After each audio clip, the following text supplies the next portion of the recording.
dû comprendre qu'il y a un mouvement de grève des ostréiculteurs. Blocus sur les Minimes. Des milliers et demi, les conquiliculteurs ont mis leurs bateaux en travers et tendu des filins à l'entrée de la passe. Pas question d'entrer ou de sortir, l'opération va durer une bonne partie de la journée. Seule concession, vers 15 h, les navires font mouvement pour laisser passer les 130 jeunes voileux qui participent au championnat du monde de la classe Europe. Par ce blocage, les professionnels entendent sensibiliser le public et l'État à la dégradation de l'environnement que connaît le milieu marin. Les causes en sont multiples. Aujourd'hui, ils mettent l'accent sur les rejets dus aux travaux dans les ports.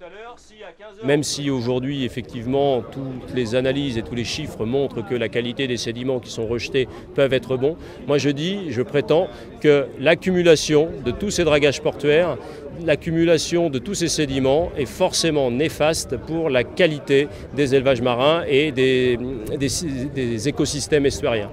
Qu'ils soient touchés de longue date par les mortalités de leurs coquillages, comme les producteurs d'huîtres, ou plus récemment comme les mytiliculteurs, les professionnels en ont aussi assez de subir des réglementations qui, selon eux, s'appliquent à sens unique. On peut constater qu'effectivement l'environnement se dégrade parce que de toute façon on s'aperçoit que dans le milieu marin il se passe des choses qui sont complètement inacceptables.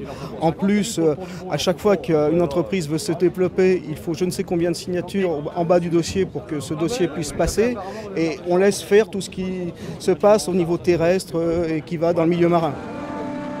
Certains plaisanciers ont tenté en louvoyant de forcer le barrage mais ont été repoussés par les bloqueurs qui pour le coup avaient reçu l'appui des forces de police. En tout cas, les gens de mer préviennent, d'autres actions sont encore à prévoir.